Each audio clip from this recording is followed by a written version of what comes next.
Alexander. Shabbat for three. Bingo! Carter will get it for the win. Got it! He is hard to believe. Here's Jordan. Yes. The Magic, a 360 turn with the dribble. Magic down the middle. Gives underneath the Worthy. Slam dunk. Third in the corner. Double fake.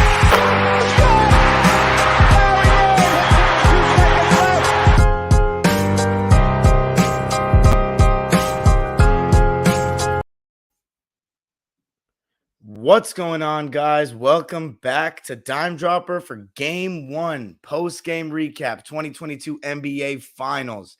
Before we get started, please make sure to subscribe on YouTube at Dime Dropper Podcast, Apple Podcasts, follow us on Spotify, and of course to follow us on all social media platforms at Twitter, Instagram, Facebook, and TikTok at Dime Dropper Pod.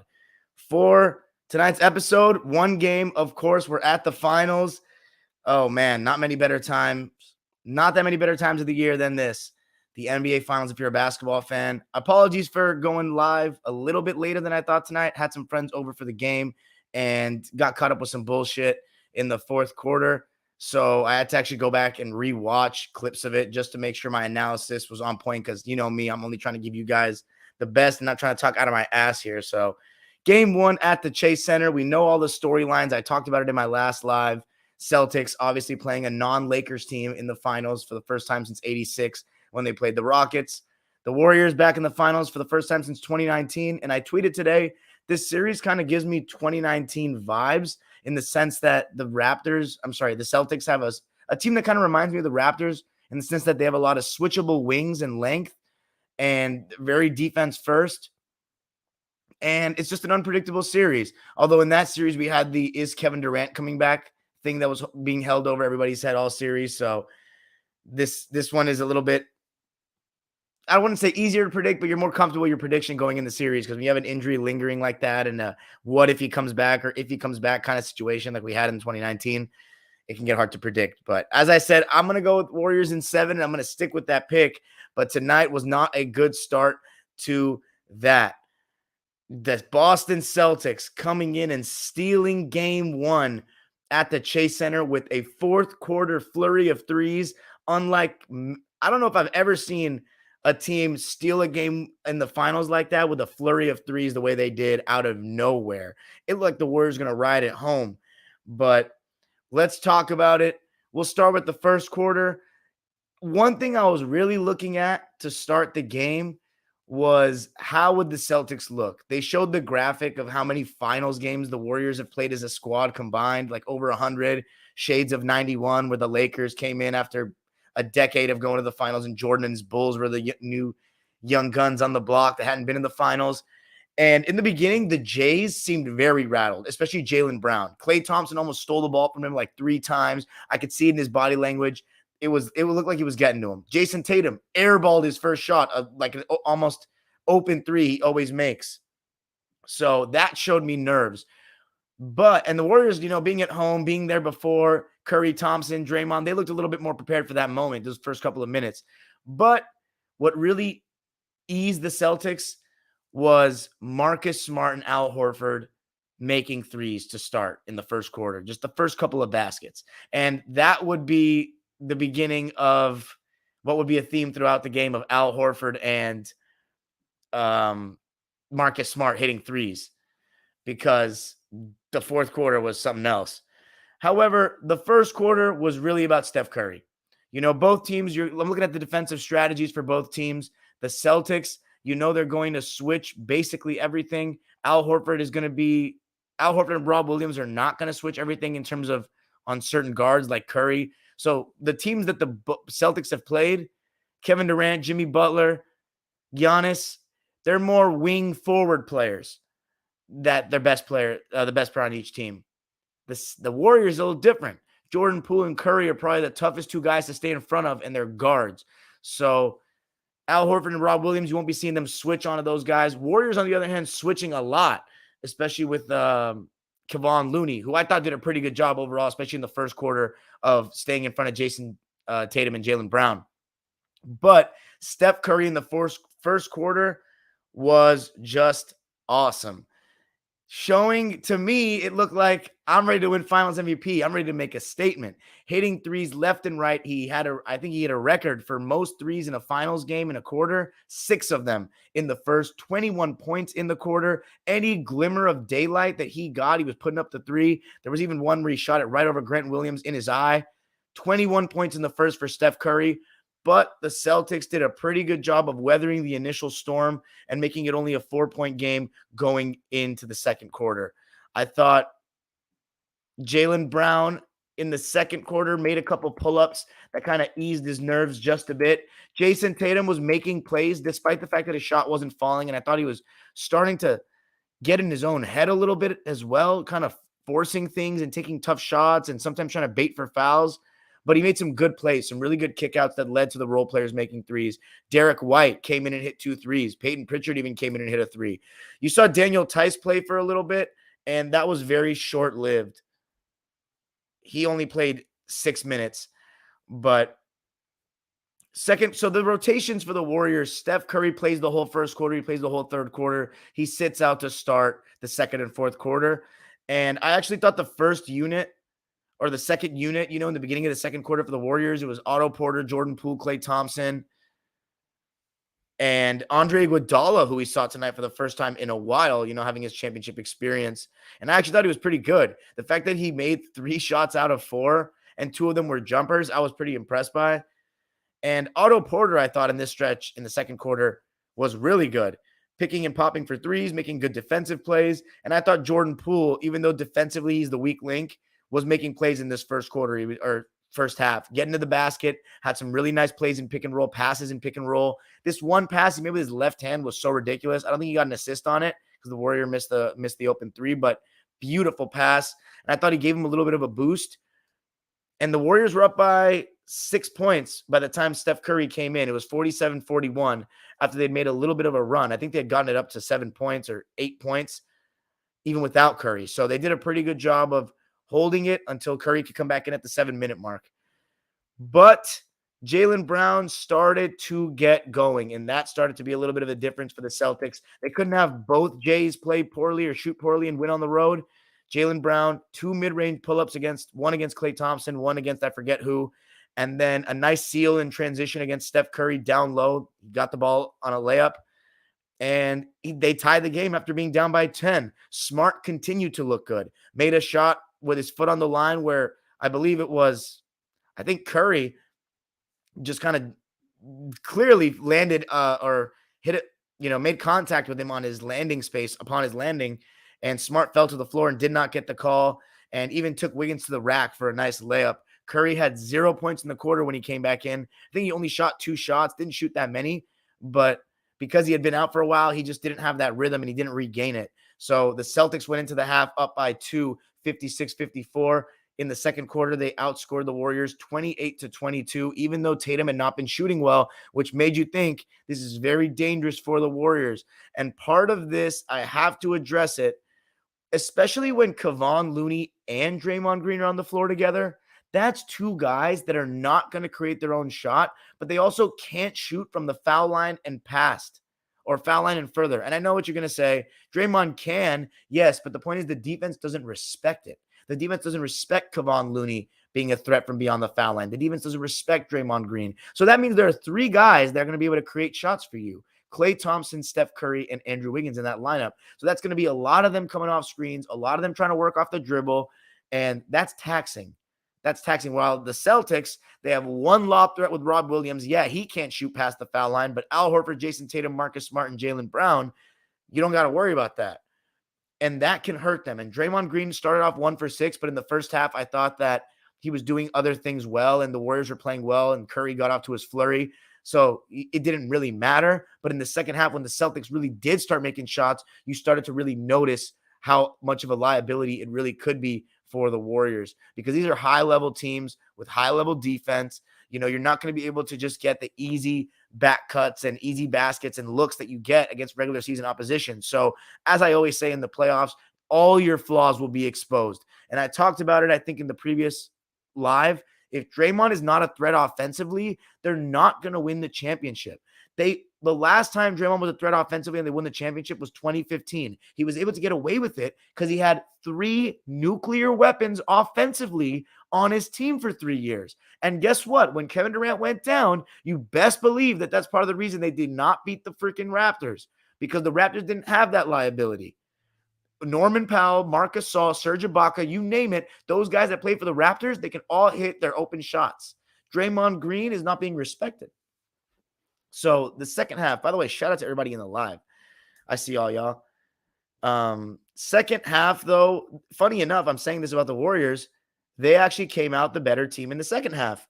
I thought Looney crashing the offensive glass. And by the way, Curry started out a little bit better in the third quarter, obviously, than the second, where he went scoreless, got a couple of buckets. And Looney on the offensive glass was again continuing to affect the game. Sometimes it's not even like he's boxing out or just going for it like the way Wiggins gets rebounds. Sometimes it's like he just lands in his hands. It's like it's almost magnetic. And I remember Andrew Wiggins hitting a 3 and making the Celtics pay off those second chance opportunities. That made the game a 7-point game and led Udoka to call a timeout. Andrew Wiggins was phenomenal in the third quarter, which makes you think, why didn't they go to him more in the fourth? You know, I know it's tempting because Steph Curry's your best player to do that, but he only had 1 shot attempt in the fourth quarter after having a great third quarter. He got to the rim, got a couple of easy baskets, got to the line for his only 2 foul shot attempts. That wasn't an offensive rebound attempt, and made an open 3. So I thought Andrew Wiggins, was really good in that third quarter. And here's the craziest part, guys. Steph Curry had 30 points at the 4-minute mark of the third quarter. So he actually had a good third quarter, had 9 points in it. And, there was one play where he came off the screen and Rob Williams was in drop coverage. Al Horford and Rob started going to the drop coverage. But because the Celtics have good length, it's not as suicidal as when most teams go drop coverage against Steph Curry. But there was one play where Rob Williams was dropped too deep and Steph Curry basically walked into a 3. This is in the third quarter. And they quickly adjusted. He didn't get many clean looks after that. And for him to have 30 points at the 4-minute mark of the third and then only end with 34, if we're going to, I hold Steph Curry to a very high standard. I speak really highly of him. I think he's one of the best players that's ever played. He's definitely one of the best players in the league. And to me, still vying for that best player in the world with Jokic and Giannis, who are my other 2 candidates for that. But if we're going to hold those guys to a high standard, I got to hold Steph Curry to that. He had 30 points with 4 minutes to go in the third quarter. That's 16 minutes of game time. He came in with around 9 minutes to go in the game. And he was taken out of the game along with the rest of his starters because they got the shit beat out of them in the fourth quarter. So despite the fact that I think Curry's probably the least to blame. Probably him, and I'd say Wiggins is probably the least to blame. I think he did his thing. But Curry is basically the second least to blame if we're talking individuals on the Warriors to me. And still, if you score 30 points with 16 minutes to go in the game at home and you don't score more than 4 points the rest in a 50-50 game, as a star, would I be holding LeBron, Kobe Bryant to those standards of calling him out? I would. And Steph Curry, he's going to have to close. This is all about closing. That's why when I talk about the 08 Celtics, when we talk about Garnett and his 2-way impact throughout the season, yes, that was incredible. But they're not winning that chip without Paul Pierce closing games against the highest level of opposition, LeBron, Kobe. And that's what Steph Curry's going to have to do. And Steph Curry, I'm going to get into it more when I get really into that fourth quarter, why it's even more imperative. He has to carry a little bit of an offensive load that's bigger than some stars in this era. But the Warriors' third quarter belonged to them. Typical third quarter Warriors, 38-24. Jason Tatum was overthinking shit offensively, trying to foul bait, not getting clean looks. He even got Curry switched on to him, and the Warriors were switching a lot. And he wouldn't quickly move. He would take too long. He'd be just back turned to him. And instead of turning, going quickly or shooting over him or trying to back him down, there was one time he tried to back him down. And he took too long. Looney came and helped beautifully in the first half, and Tatum missed and threw up a prayer hoping for a foul into 2 defenders. And it's like JT sometimes gets tunnel vision and he was just overthinking shit. And that's normal, being that it's his first game of his finals career. But he's going to have to be better. He's going to have to shoot better. And I think he will. He's going to get, used to it.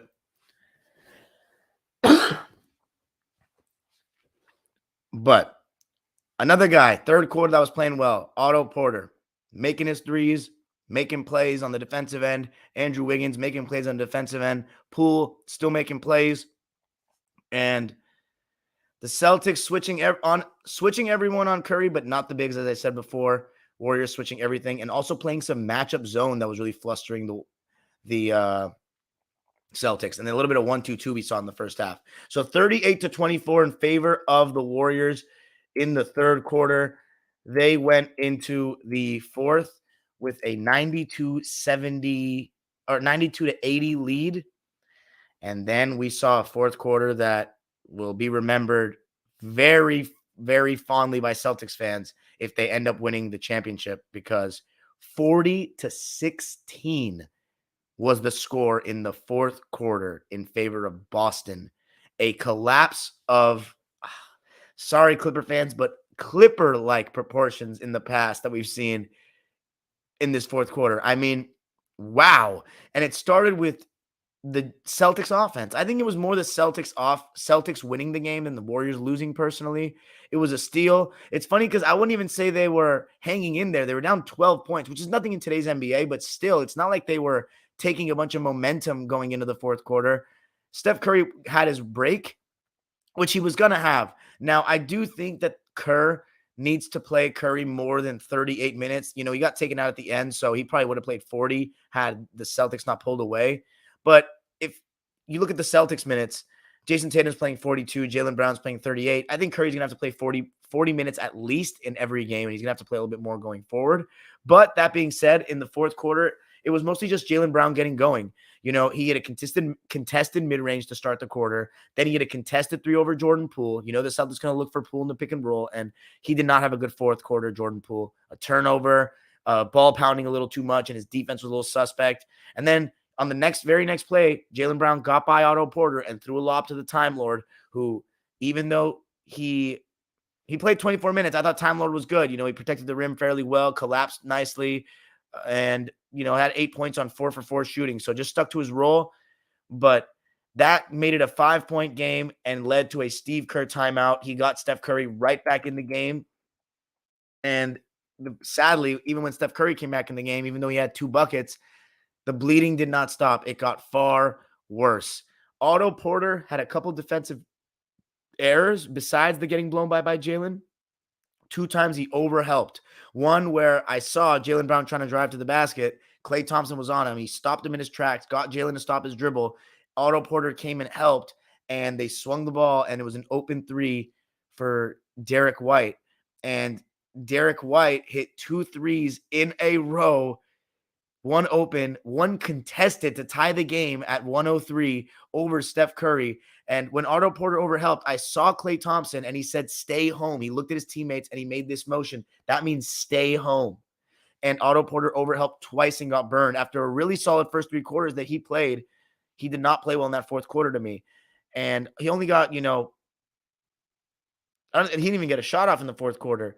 But after those 2 threes by Derek White, 2 threes by Al Horford. One after a steal that he got on Draymond Green. Draymond Green looking to pass over the top. Al Horford has hands up, active hands, took the ball away, was hit in transition for a 3. And then another one. And then a mid-range. And just before you knew it, the Celtics were up by 11 points and they were on an 11-0 run. And Marcus Smart came back in, started hitting threes, and the Warriors just went cold, could not buy a bucket. Celtics switching basically everything. As I said, Al Horford in the drop coverage. But the thing is, here's what happens, right? So Al Horford can be in the drop coverage as long as he's stepping up on Steph Curry well enough, or as long as he's stepping up enough on Steph Curry and can retreat to Draymond and cut away that, you know, red carpet run to the basket. You're playing 5-on-4 because Draymond Green's wide open from 18 feet. And by the time these good defenders like Al Horford, Grant Williams that can make up ground, recover, or drop and recover, then all Draymond does is he looks for Klay. He looks immediately to the other side, doesn't look at the basket. He looks immediately to Klay to get into a dribble handoff. It's like, you know it's coming because Draymond's not a threat. And then Looney, he's been doing great work on the offensive glass, though. He can be their Time Lord. But when they're out there together, it can be tough. And Draymond, also missed 2 free throws when they needed something. They needed something, and he couldn't get it to go. Klay Thompson, 2 for 3 in the fourth quarter. They didn't go to him enough. They also turned the ball over 4 times in the fourth, and a couple of those, Draymond Green. Steph Curry, 2 for 6 in the fourth quarter. Needs to be better. Missed shots he usually makes. And Jason Tatum, talk about make shots he usually makes. Misses shots he usually makes.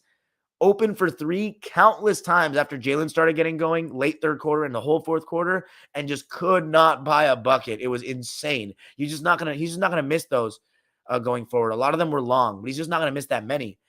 But Wiggins 0 for 1 in the fourth. Poole 0 for 1 in the fourth. Had 1 bad pass. Draymond 1 for 2. Iggy 1 for 2. But 9 threes in the fourth by the Celtics. That was like 6 for 15 what I just described for the Warriors. Not even that bad. But when the Celtics hit 9 threes in the fourth, Peyton Pritchard hit 1. Jalen Brown had 10 points in the fourth quarter.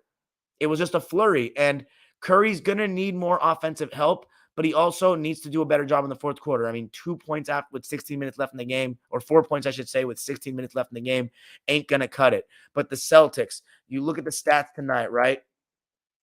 12 turnovers. They took care of the ball decently. Warriors, 14 turnovers. So it was mostly the fourth quarter that they didn't do a very good job, but it could have been worse. The rebounding battle, it was dead even at 39. But the points off turnovers, 21 for the Boston Celtics against the Warriors. So there you go. That's big. And a couple of those were threes in the fourth quarter. So gonna need to be better if you're the Warriors in terms of taking care of the ball, but just let's read the lines because I'll be able to describe to you better individually. I'm going to go with the Celtics first. They shot 50% from the field, but the real staggering one is 51% from deep, 21 for 41. But the thing is, they have had games in these playoffs where they have shot 50% from 3 or close to it on high volume. So I'd have to check the stats to see if on 40-plus attempts they had shot 50%, if they got 23s made basically. 40 attempts, but I wouldn't put it past them. A lot of these were good looks, guys. It wasn't like they hit too many. I mean, Jalen Brown hit some tough ones. Derek White hit a tough one. Marcus Smart hit 1 or 2 tough ones, but overall, a lot of them were open and created off Jason Tatum dribble penetration. So that being said, with Jason Tatum having a poor shooting night, he still made a lot of great plays. And in my opinion, they don't win the game without him, and he still plays defense. So when we talk about stars, like, I hate if there's any Melo fans in here, but Carmelo Anthony is one example of a guy that was a star, but when he's not hitting, how else was he contributing? And Jason Tatum is not in that category. He plays defense and he is continued to facilitate. I think when sometimes he gets tunnel vision still, he needs to continue to look up and find his teammates because these guys are making shots. From Peyton Pritchard to Derek White to Marcus Smart. Derek White. Actually, I'm going to start with Grant Williams. He was 0 for 2 tonight. Actually had a donut, only played 16 minutes. So that was pretty surprising. They were really and Peyton Pritchard played 16 minutes. And this is going to be a better series for Pritchard, guys, because the Warriors are, as I said before, some of their best scorers are guards, Pools, Curry, and Peyton Pritchard can hang with those guys. Pritchard's a good defender. It's just the size he was struggling with Miami because they would go with, Gabe Vincent's a slightly taller guard, and then you have Jimmy Butler and Strus, who's really strong, and then Bam Adebayo, so you're going to see more guards in this series. And so Pritchard tonight, I thought he was really good. Plus 14, 8 points for him, 3 for 4 from the field, 2 for 3 from deep. Derek White, though, was just fantastic. He's been really good lately. And I thought in the beginning, he's had some games this playoffs where he just has not been able to shoot well, but tonight was not one of those. And to get 21 points off the bench from one individual is huge. He was plus 25. That was the highest plus minus of any player on the court tonight. 21 points on 6 for 11 shooting, 5 for 8 from deep, and 4 for 4 from the line. Just amazing. And then for the starters, 8 points for the Time Lord in 24 minutes on 4 for 4 shooting. He also had 4 blocks. So there you go. In his first finals game. It was everyone's first finals game for Boston. Let's go with Jason Tatum. 12 points, 5 rebounds, 13 assists, though. So more assists than points. And only 2 turnovers. So I thought, 13 to 2 assist to turnover ratio is much improved and really solid. So you got to give Tatum credit for that. He also played good D. 3 for 17, though, 1 for 5 from deep, many of those open, and then 5 for 7 from the line. So you know he's going to shoot better than that. And the fact that they won in a game where he shot like that is a really good sign for Boston, because this was a total steal. They could honestly go up 2-0, because I don't think they exerted so much and played really well and all that. I mean, maybe with the fourth quarter flurry, but Curry getting 34 points on efficient shooting and the Warriors not winning when Tatum shoots that way, it's just not a good sign. Jalen Brown, for me, the player of the game, 24, just because he propelled that fourth quarter run, 24 points, 7 rebounds, 5 assists, 2 steals, 10 for 23 from the field. He actually had a third of the Celtic turnovers, 4 of them, but 10 for 23, 2 for 8 from 3, so he didn't shoot that well from deep. But what I liked, he got to his pull-up mid-range, hit 3 or 4 of those tonight. And I always say mid-range wins chips. Only 2 free throw attempts for him. He made them both. But the guys, honestly, you could also make an argument Al Horford and Marcus Smart were the players of the game. They were just amazing from quarter number 1. Marcus Smart, you know what he's going to do on defense. 18 points for him, 5 rebounds, 4 assists, 2 steals on 7 for 11 shooting, and 4 for 7 from deep. Amazing. And then Al Horford continues to impress, continues to play hungry, and right now, looking a lot better than Draymond. 26 points, 6 rebounds, 3 assists, and a steal, 9 for 12 shooting, 75%, 75%, my God, and 6 for 8 from deep. Also 75%. Wow. Unbelievable. And then for the Dubs, so 120 on the board for Boston. For the Dubs, Andre Iguodala played 12 minutes, had 7 points on 3 for 4 shooting, but sometimes he even can pass up a lot of shots. And the way he was shooting, I think he needs to keep shooting, because he was looking good with his jumper, and the only shot he missed was a turnaround over his right shoulder against Peyton Pritchard on a mismatch in the fourth, and that's never really been, or hasn't been his shot in years, I should say. Otto Porter Jr., 12 points, 4 rebounds on 4 for 5 shooting. All those shots were threes, but minus 18. And I know plus minus isn't a great statistic for single game, but part of that is because he was part of that fourth quarter flurry where he was overhelping on defense. Jordan Poole, 9 points, 2 for 7, but 1 for 5 from deep. He just couldn't get the 3-ball to fall, and he turned the ball over 4 times. So you're going to need better from Poole. I thought he was fine through the first 3 quarters, but fourth quarter it was just tough. He was minus 19, which was the worst for any Warrior. And then the starters, Kevon Looney played 25 minutes. He was 1 for 4, 4 points, 9 rebounds, 5 assists, 3 blocks, 6 offensive rebounds. I thought he was solid. And then the 4 other guys. Andrew Wiggins, thought he was fine. Needs to be a little bit more aggressive, though. He honestly may need to shot hunt more in this series because they lack shot creation outside of Curry and Poole off the bounce. Clay, I mean, all his shots are going to be pretty tough. You know what I'm saying? He'll create some space, but those are not easy shots. Andrew Wiggins, 20 points, 5 rebounds, a steal and 3 blocks on 8 for 15 shooting, 2 for 7 from deep, and 2 for 2 from the line. The Warriors also, they should try to look to get to the line a little bit more. Klay Thompson, 15 points, 6 for 14 shooting, and 3 for 7 from deep. He's going to need to be a little bit better, but I think that's what I expect from Klay. I thought his defense was improved tonight, especially in the first half, but Steph Curry, 12 for 25, 48% from the field, 7 for 14 from deep, 50%, 5 rebounds, 3 assists, 34 points. The only thing is, as I said, what's tough about Curry is he's smaller. So it's your best scorer is that height. It's going to be hard to get good shots against this kind of length, but Curry's the exception of the rule where he's one of the only players that can be the best front of championship team. I think he's really the only player that's been the consensus best scorer on his team that's that height and won. So that's the special player that he is. And then Draymond of Saginaw.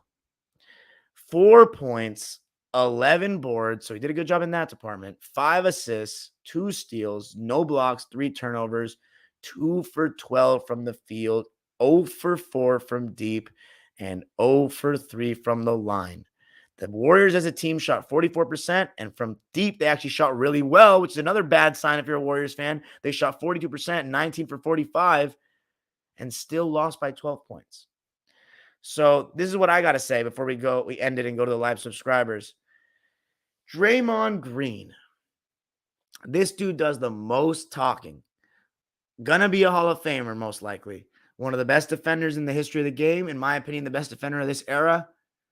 But it's time that his woes offensively, or his lack of shot creation, or lack of even being a threat, lack of looking at the basket, cannot be hidden by Kevin Durant anymore and this overpowered offensive team.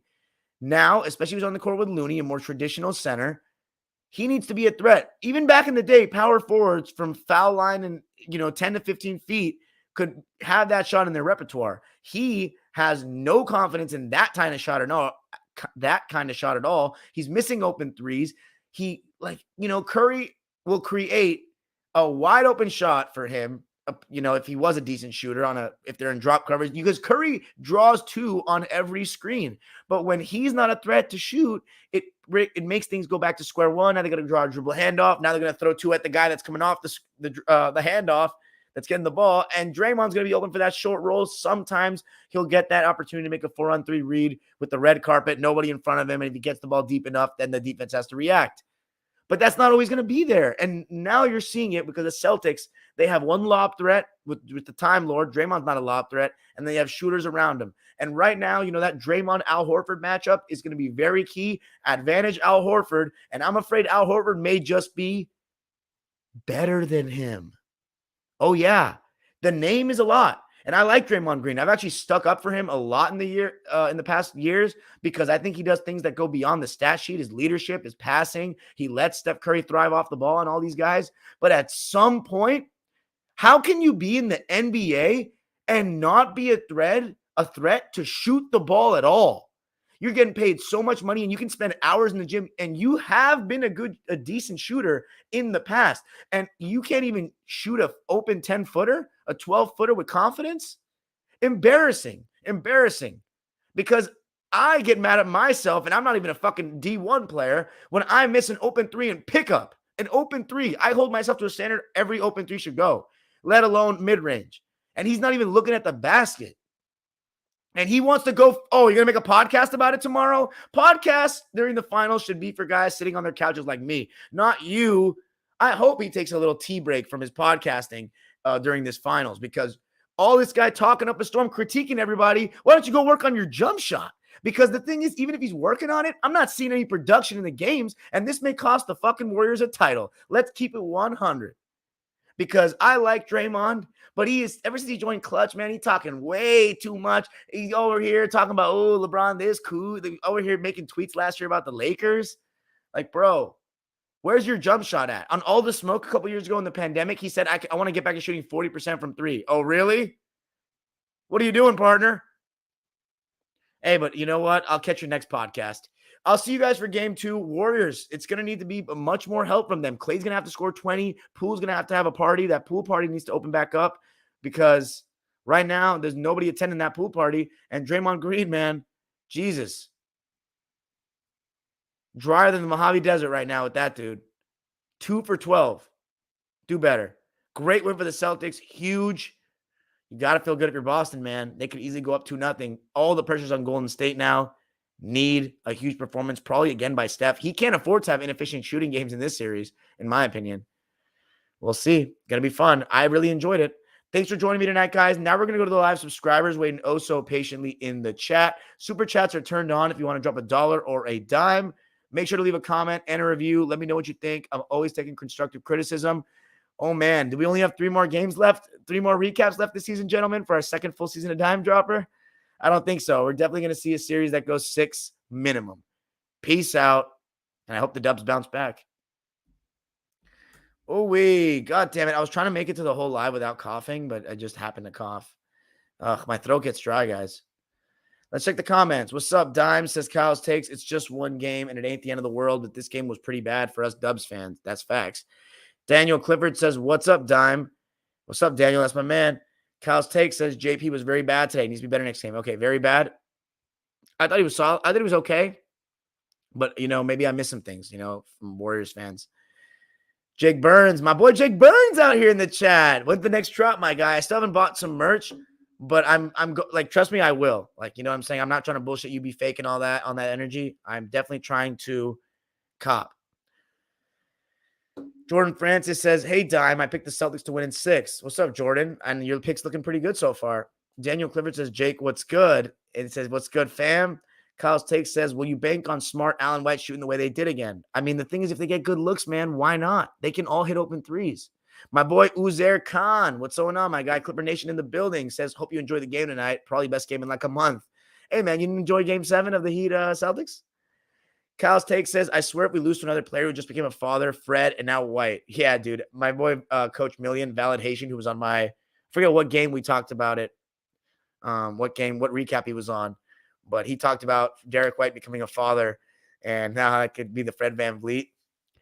Kyle Dominic Hughes says, Brown was killing us in the mid-range. Ty Baller says, Al Goatford winning a finals game brings me joy. Yeah, he's just a winner in every sense of the word, isn't he? Ty Baller says, but Celtics playing drop coverage and overplaying guys like Kevon Looney in the early stage of the game were killing me. Curry was left open a couple times while he was hot, no less. Ty Baller says, damn, Ty Baller out here with all the comments, son. Smart trying to jostle Looney at the three-point line while Rob was already in place waiting for him at the free throw line. That was ridiculous. And also, before I forget, if the Celtics don't rebound the fucking ball next game, there's no guarantee Horford or Brown bailed him out from that situation again. That's true. Jake Burns said, why did he even play? I thought he was not that bad, honestly. I feel what you're coming from, but I don't think he was that terrible. Ty Baller says, Clay legit chased down his own shot after it missed. Barely saw a Celtics player move. Yeah, that was cool. Kyle's Take says, we better win game 2. If we can split at least, winning at least one game in Boston is very possible. That's facts. You got to win. Ty Baller says, Jake Burns, man, hit that 1-3 and disappeared it back into the abyss. LMAO. Hope to see them actually run some competent lineups with him, though. What did you think they were incompetent tonight? Kyle's Take says, Curry, Wiggs, Looney, and Otto were good. The rest need to be better. Okay. Jake Burns says, at Ty Baller, I think they should go Rancho Cucaminga to match the pace of the Celtics. The young legs at some point will outrun those old guys. Interesting. I feel that. That's a really solid point.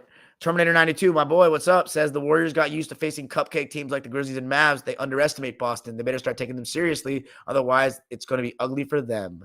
Facts. Ty Baller says Rancho Cucaminga hasn't been getting enough minutes now that you mention it. I know Warriors banking on experience, but I'd say the best way to gain experience is throwing him into the fire and letting him settle in. I like that. Oh, yeah, I like that. Also, Andrew Wiggins, I should have mentioned this in my live, but he should get more than 34 minutes.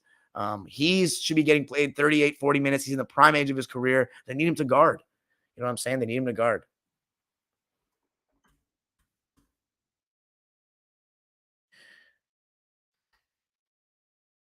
Ty Baller said, it'd be weird to keep him waiting on the bench for much longer when you're running Iggy as a power forward.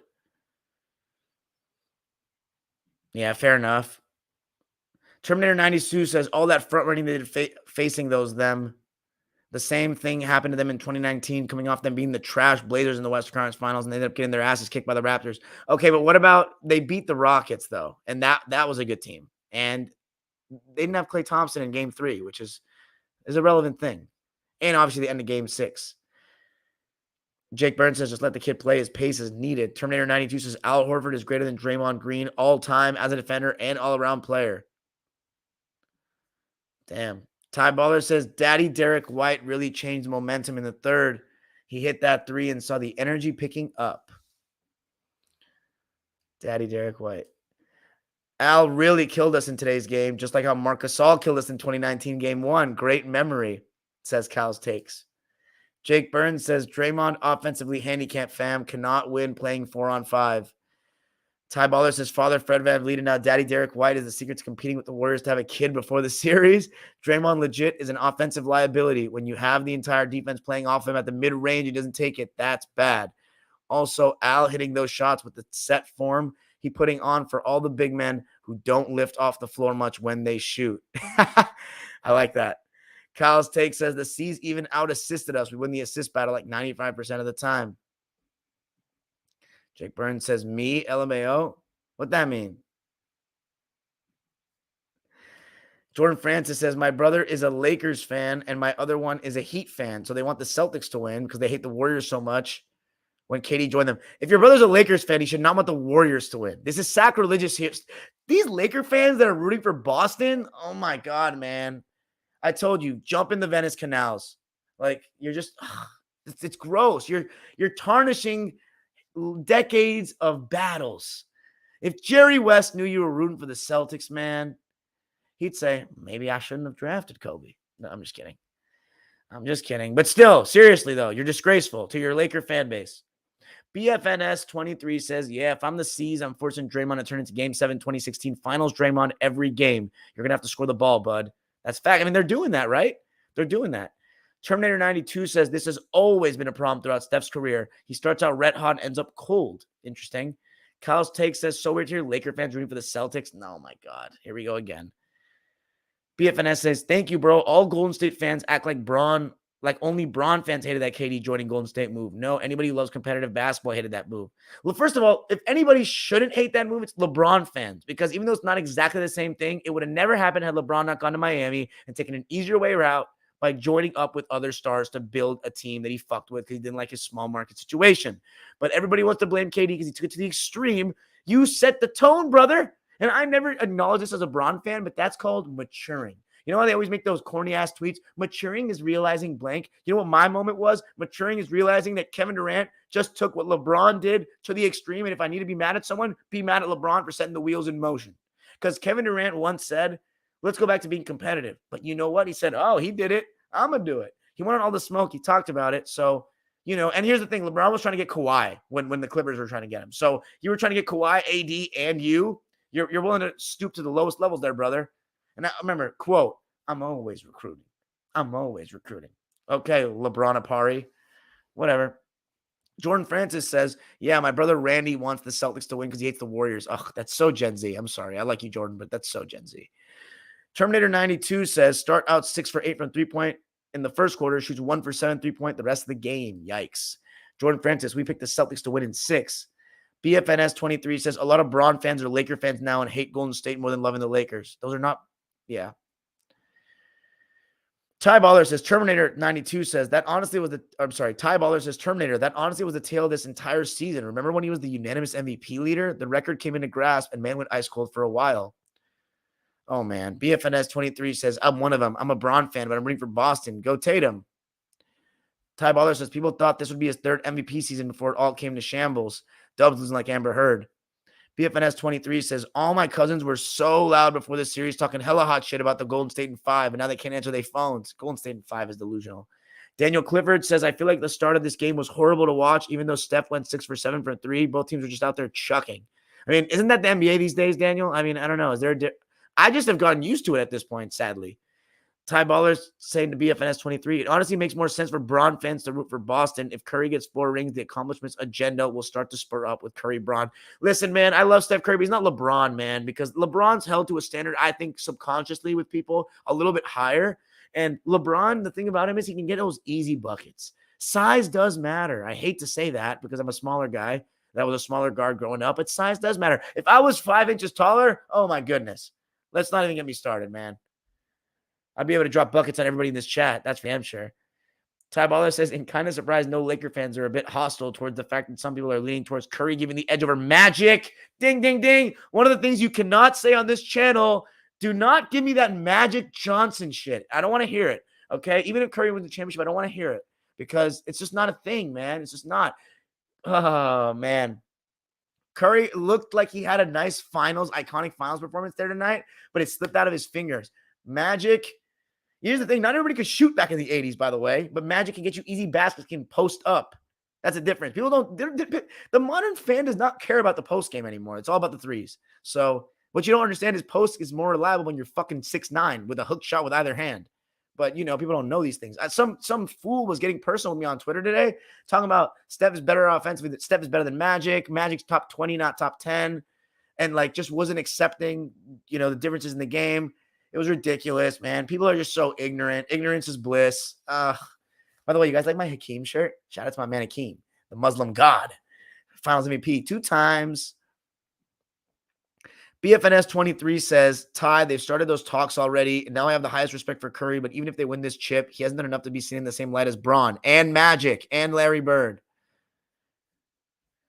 Putting Curry alongside LeBron, says Ty Baller, pretty much slides him all the way past Kareem, Duncan. First, oh my God.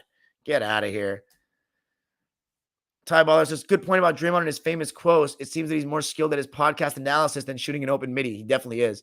June 28, July. Shout out to you, my man, with the super chats, guys. Every donation I appreciate. And I'm always trying to improve my software, whatever. Anything helps. It's not a full-time job for me, but I treat it as such. So I appreciate all that. I put a lot of hours into it. Green on the phone with Durant. BFNS23 says, yeah, that's the Curry sexuals who's saying that. And I think it's about time we start calling them that. We have no problem calling bronze sexuals. Curry stands are starting to act the same. You're right. All these stand bases are bad. I talk about it with people all the time about stands, and, they're probably making all the excuses tonight. Terminator 92 says, exactly.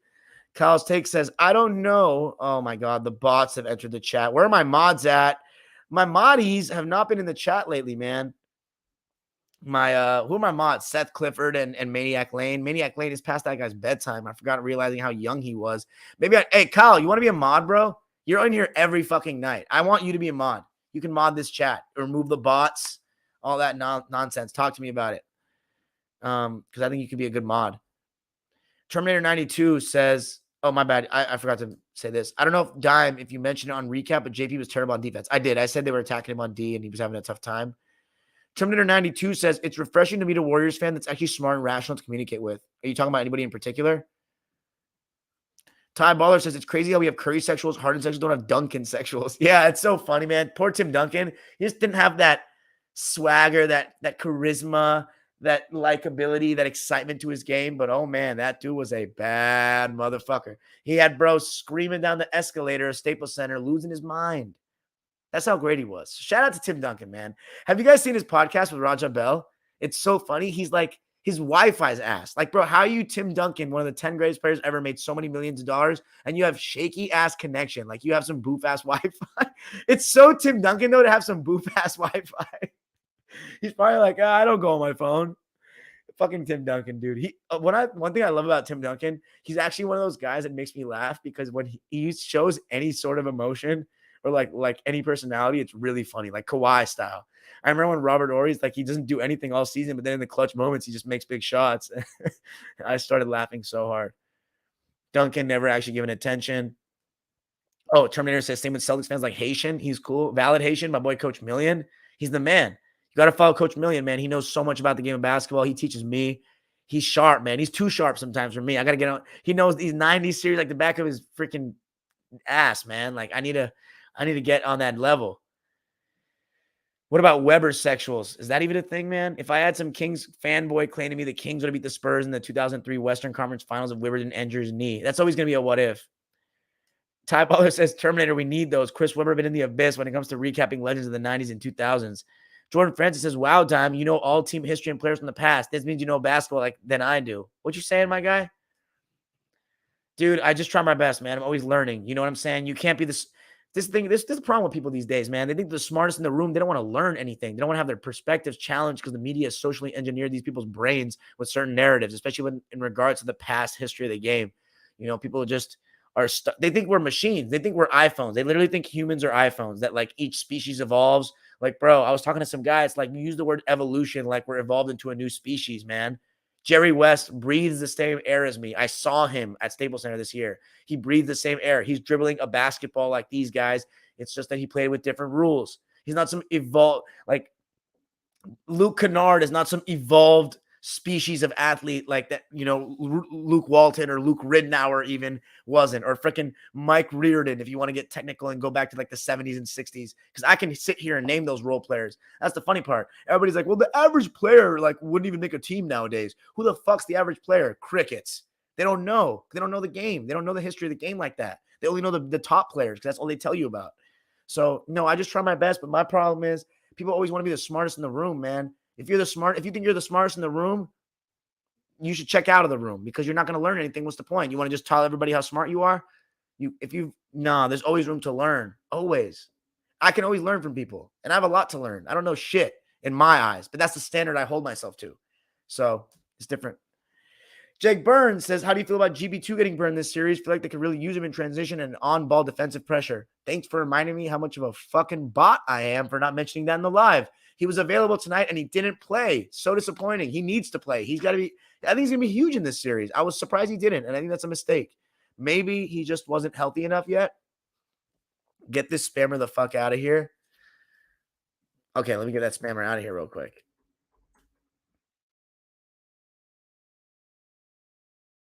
What's up with the thought bots? Kyle says Wiggins was excellent on defense today, and it kind of got wasted in a loss. Yeah, GP2 got no PT today. Not sure, but I'm surprised. Wiggins, or Terminator 92 says Wiggins played good, Poole played lousy. Darwin Lodiano, I've never seen this name in the account or in the thing, but welcome. Says it's over, fam. If Celtics get game 2, it's a sweep. That's facts. BFNS23 says Tatum has to step up. He's got to play with that mama mentality and lock the fuck in. Kyle's take says some Laker fans really want the C's to go up in that ring count. No, they shouldn't. They're not Laker fans to me if they do. Ty Baller says Tatum was absolutely stiff to start the game. You could tell here in the crowd booed that loud, gave him butterflies. Facts. Kyle's take says, here's a question. Compare and contrast LeBron move to Miami versus the 08 Celtics forming. Clear difference. The 08 Celtics were formed not colluding with one another. Ainge made trades, and Seattle and Garnett was in Minnesota for 11 years. That would never happen in today's NBA. Never. He'd be traded by the 5th or 6th year or 7th year max with how bad that team was or how average they were. It's just, that would never happen. It's totally different. He called Dwayne Wade. It's in his documentary, and multiple people can tell you Dwayne Wade got a call from Braun that they were like, hey, let's all link. So that was the thing. Pierce didn't talk, like they had talked about it way back when, but Garnett was trying to go to the Lakers. He didn't even want to go to Boston. There was an article a couple months before the trade that said Garnett does not want to go to Boston. And, they made it happen. So, B-Walt Fever, I saw your video after the bubble. So my question is, after all that, why are you still wanting him on the team after 2 years of honest failure for the Clips? It's not failure though, bro. Like, you say you've been a Clipper fan, right? So why have you been a Clipper fan and you think that the 2021 season was a failure? It wasn't a failure. First of all, a championship is obviously the goal, but when we got Kawhi and Paul, I said, if to get my validation, to get my love forever, just get us where we haven't gone before. Get us to this conference finals, and I'll ride with you forever. Even if you don't win the championship, dude, Suns fans have waited. They got their franchise in 1967, right? 1968. They got their franchise. They've never seen their team win a chip. The Clippers have only been in Los Angeles since 1984. So I want to see us make the conference finals, and we did. And Kawhi is a big part of that. Paul George is a big part of that. And Kawhi got hurt. We would have, I'm sorry, but even after seeing the bum-ass Suns this year, I think we would have beaten them, man. I really do think we would. And we still got next year. So last year, it's not Kawhi's fault he got hurt. You can say he's injury-prone, sure, but he was playing well, man. It's bad luck. It's like, blame the front office for getting Kawhi and Paul then because they were always injury-prone to some degree. But Kyle's take says, didn't they say that this year's NBA Finals will help segregate the Bron fans and Laker fans? Yes. Terminator 92 says, fuck the Celtics. Ty Baller says, Bron fans and Laker fans having to coexist has been hilarious. If Bronny Jr. goes to Boston or Golden State, it's going to be an absolute clown show. Beluga says, who's your Finals MVP pick? Curry. Clips fan says, oh, look, the Clips fan's back. What's up, Dime? Are you well-behaved now? People Fever says, I trade Tatum for Kawhi straight up. Okay, yes, he's younger, and I would, yeah, so would I. But let's buy into our players, man. Let's show some support. Let's give them a chance. You guys are being a little bit harsh, in my eyes. Clips fan says, that'd be such an L for the Celtics, Michael. Who the hell is Michael?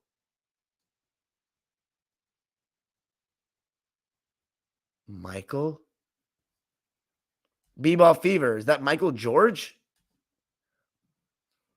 Kyle Steak says, sure, bro. I'd be more than happy to help. I hope I can make it every single live, though.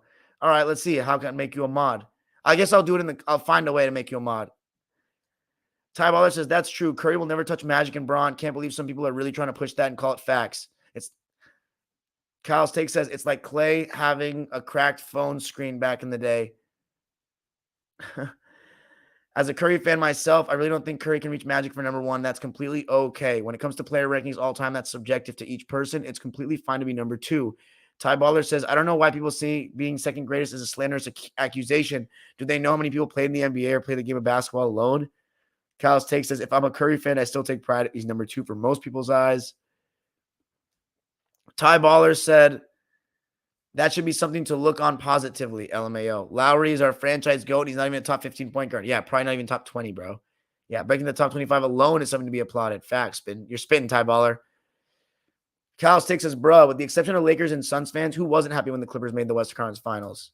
Jake Burns says, next season Clips up. Let's go. You already know. Superdoll Teen says, Celtics in 6. People Fever says, my name is not Michael. BFNS 23 says, Clips going to be nice next season with the additions of Covington and Powell. I'm still sick. Y'all grab them for basically nothing. Good finesse. Damn right. Any last words, ladies and gents? 12:18 in the morning. Oof. That's my fault for starting late, man. I just got into some bullshit in the fourth quarter, so I wasn't paying attention. So I watched some of the game back, and that made me go live a little bit later. But I'll be live on Sunday, so 2 days off. That's nice for me. I'll be live on Sunday. After the game, maybe not be directly after the game, but a little bit after. Ty Bowler says Powell going to be beasting next season. I hope so. Kyle Sticks says, you're predicting Dubs bounce back? Absolutely. Absolutely.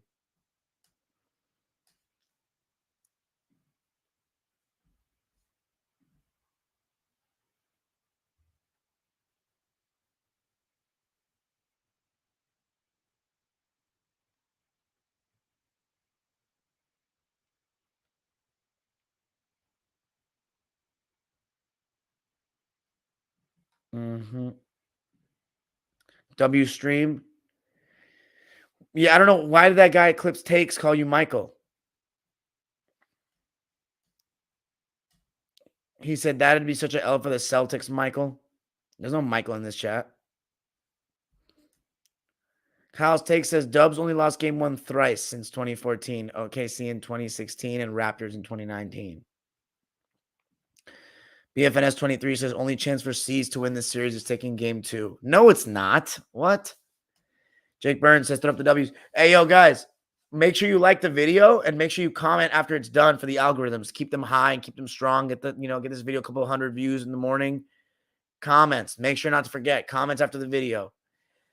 Can't give Golden State any confidence at all. Jake Burns says Celtics in 6. Leprechauns going crazy. And my friends in Massachusetts are going crazy right now, man. They're getting hyped. 3 wins away. W. Throw some likes, though, as well, man. I need those likes. You feel me?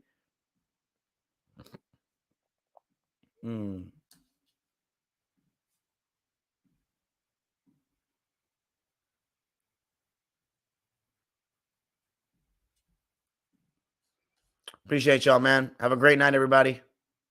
Peace. Make sure to comment. Don't forget. And like. No idea who that is.